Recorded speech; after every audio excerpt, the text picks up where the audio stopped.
Kumusta mga kaibigan, ang vlog natin ngayon ay mag-unbox po tayo ng 2GB pero bago ko simulan wag nyo po sanang kalimutang i-like ang video na ito at mag-subscribe sa aking channel. Let's go!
Siguraduhin angkop yung pin sa RAM slot bago ilagay.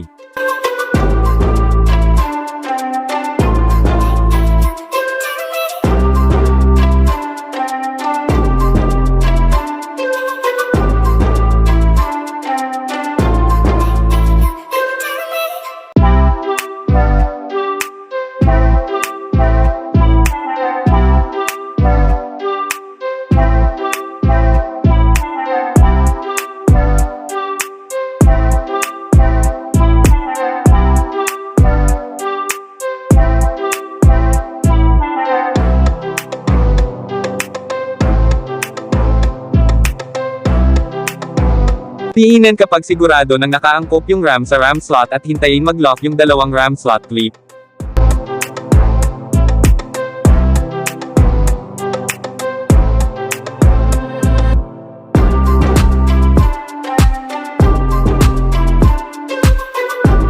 Dito nyo makikita kung nabasa na ba yung RAM na kinabit mo.